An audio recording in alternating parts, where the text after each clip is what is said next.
Last episode में हमने देखा कि कैसे पैसों की कमी को पूरा करने के लिए जियान ने स्क्रिप्ट ऑफ एलेक्जेर बनाकर ऑक्शन में बेच दी, जिसके बाद उस ऑक्शन यानी बोली में उसी के पापा ने वो दवाई खरीद ली। अब इस एपिसोड में हमें दिखाते हैं कि जियान के पास पैसों की कमी पूरी हो गई है, लेकिन उसके पापा से उसके भाई यानी जियान के चाचा इतनी महंगी डील करने पर लड़ रहे थे। लेकिन जियान उन सबको उल्टा यही कहकर फटकार देता है कि वो अपने बेटे के लेवल बढ़ाने के लिए कुछ भी करेगा और ऐसा करने के लिए वो अपनी संपत्ति तक को बेच देगा। अब उनकी ये सब बातें जियान भी सुन लेता है, जिसके बाद वो अपने पापा से मिलता है तो इमोशनल होकर उन्हें गले लगाकर बहुत रोता है और कहता है कि मैं जल्दी से जल्दी अपने लेवल्स बढ़ाकर 3 साल बाद होने वाले मैच को जरूर जीतूंगा। अब जियान बहुत खुश होता है, जिसके बाद वो अपने बेटे को स्पिरिट ऑफ एलेक्जेर देता है। अब जियान आज रात को ही लेवल बढ़ाने का डिसाइड करता है, लेकिन उसका मास्टर उसे जल्दबाजी न करने की कहता है, क्योंकि जल्दबाजी से उसकी हेल्थ पर बुरा असर पड़ सकता था। वो फिर अपनी ट्रेनिंग पूरी जी जान से करने लगता है और वैक्यूम पाम और फायर ब्लोइंग टेक्निक की बहुत प्रैक्टिस करता है और इससे उसके मास्टर भी उसकी प्रोग्रेस को देखकर काफी इम्प्रेस होते हैं, क्योंकि वो उनकी आशा से भी ज्यादा आगे निकल रहा था, यानी बहुत ज्यादा अच्छा परफॉर्म कर रहा था।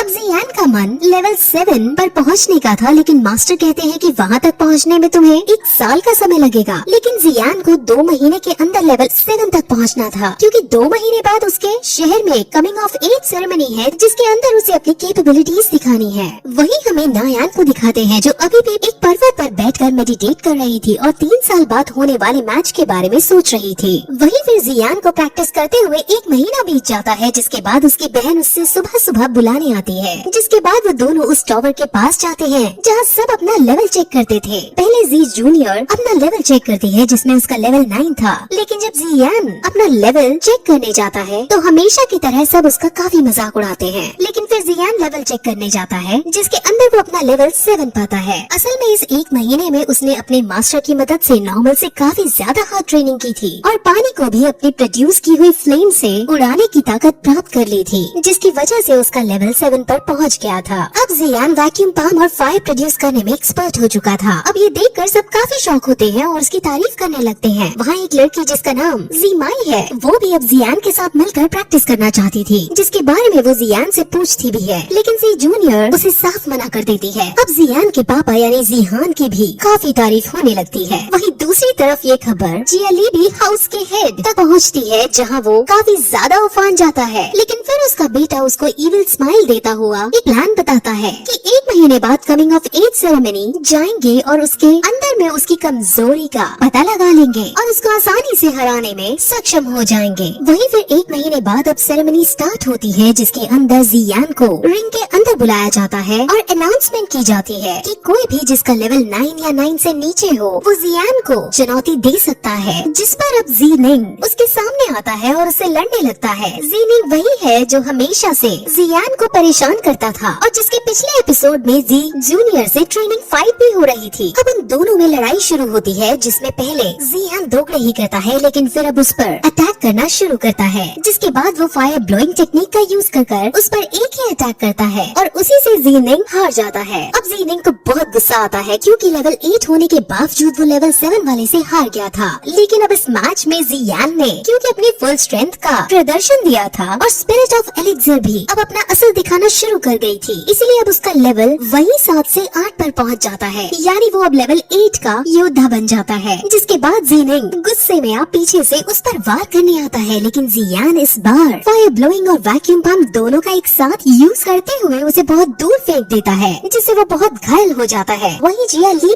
भी मौजूद था, जहां वो अब अपने इविल प्लान को अंजाम देता है और उसे चुपके से एक हाईली कल्टिवेटेड मेडिसिन दे देता है, जिससे वो इंस्टेंट बहुत ज्यादा शक्तिशाली बन जाता है, यानी उसकी स्ट्रेंथ काफी ज्यादा बढ़ जाती है। सभी लोग उसको देख समझ जाते हैं कि इसने ऐसी दवाई खाई है जो उनके शहर में बैन है। वो उसको रोकने की भी कोशिश करते हैं, लेकिन जीनिंग के ऊपर गुस्सा सवार था, जिसके बाद वो सीधे जियान को मारने उसके पीछे दौड़ता है, लेकिन जियान उससे नहीं डरता और वो काउंटर अटैक करता है, जिसमें वो जीनिंग की हड्डी पसली तोड़ देता है। अब मैच बैन किया जाता है, जहाँ जीनिंग का फादर उसके पास आकर उसका हाथ चेक करता है। उसका एक हाथ बुरी तरह से टूट गया था, जिस पर वो जियान को फटकारता है, उसे एक क्रूअल आदमी बताता है। लेकिन वहाँ जी क्लैन के और भी लोग अब आते हैं, जहाँ वो ज़ीनिंग की ही गलती बताते हैं, क्योंकि जो मेडिसिन उसने खाई थी वो उनके शहर में बैन थी और अब उसको वो 3 महीने के लिए जेल में डाल देते हैं और जियान को विनर घोषित कर दिया जाता है। ज़ीनिंग ज़ीनान के चाचा का बेटा था, यानी उसका ही भतीजा था। वहाँ पर याफी भी मौजूद थी और वो भी जियान को देखकर काफी ज्यादा शॉक हो गई थी।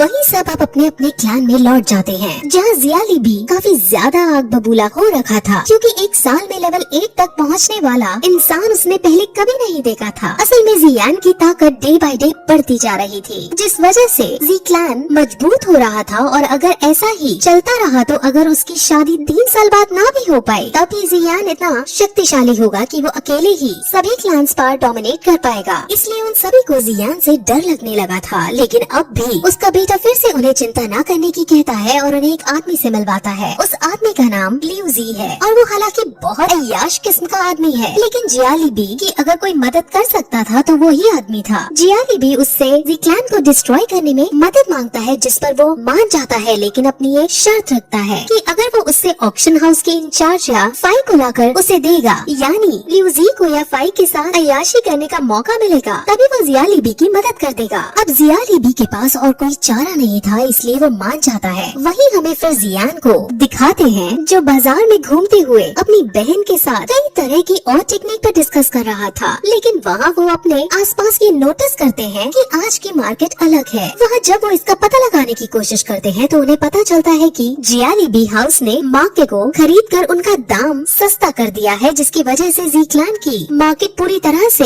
बंद होने के कगार पर आ गई है। जिस पर अब जियान इसका कोई न कोई सोल्यूशन निकालने का डिसाइड करता है और ऑक्शन हाउस में जाकर याफी से मिलता है, जहाँ वो उसे एक मेडिसिन फॉर्मूला देता है। वो मेडिसिन फॉर्मूला ब्लीडिंग वुंड्स को क्लॉट करने का था। असल में जिस चीज से जियाली बी ने मार्केट को अपने अंडर कर लिया था वो एक रेजिनुएशन पाउडर था, जिसका दाम बहुत सस्ता और असर बहुत तगड़ा वाला था। इसके लिए जियान बेस बदल कर रीजेनरेशन पाउडर से भी अच्छी मेडिसिन का फॉर्मूला ऑक्शन हाउस में लेकर लाया था, ताकि वो यहाँ इसको बनाने के इंग्रेडिएंट्स हासिल कर सके और जी क्लैन फिर से अपनी मार्केट हासिल कर सके। अब याफी उसको इस मेडिसिन को बनाने के लिए इंग्रेडिएंट्स देने से मना कर देता है, क्योंकि वो जियाली बी के साथ किसी तरह का पंगा नहीं लेना चाहती थी। वो बात कर ही रही होती है कि अचानक वहाँ बहुत सारे सैनिक आकर उन पर हमला करने लगते हैं, लेकिन जियान उन सबको अपने एक ही हाथ से वैक्यूम पंप टेक्निक का यूज करते हुए सबको मारकर सबको हरा देता है। अब याफी एक सैनिक से पूछती है कि तुम्हें किसने और क्यों भेजा है, जिस पर सैनिक बता देता है कि उसको लियू जी ने तुमको किडनैप करने के लिए भेजा है, ताकि वो तुम्हारे साथ अय्याशी कर सके। अब ये सुन याफी को काफी गुस्सा आता है और वो सैनिक को चाटे मार मार कर भगा देती है और जियान का धन्यवाद करती है। वो उससे काफी ज्यादा इम्प्रेस हो जाती है, जिसके बाद वो उसे सारे इंग्रेडिएंट्स दे देती है,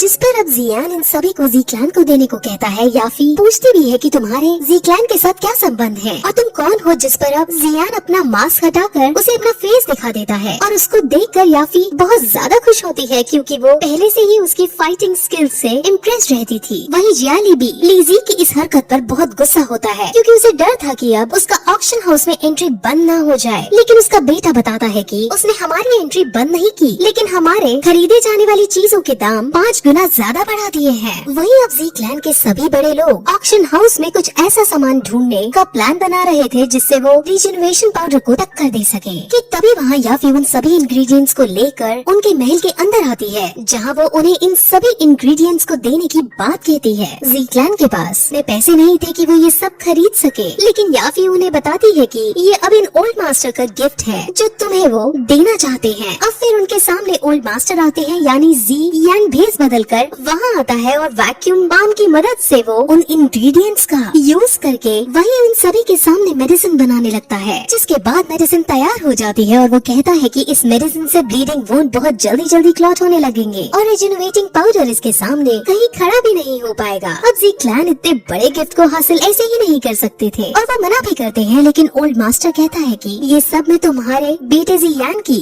फाइटिंग स्किल्स को देखकर यानी उससे इम्प्रेस होकर दे रहा हूँ। और ये सब कहकर याफी और ओल्ड मास्टर दोनों वहाँ से चले जाते हैं। याफी रास्ते में उसे समझाती भी है कि जियाली बी से तुम्हें थोड़ा बचकर रहना पड़ेगा, लेकिन जियाली बी से कोई डर नहीं था। और इसी के साथ ये एपिसोड भी यहीं खत्म हो जाता है।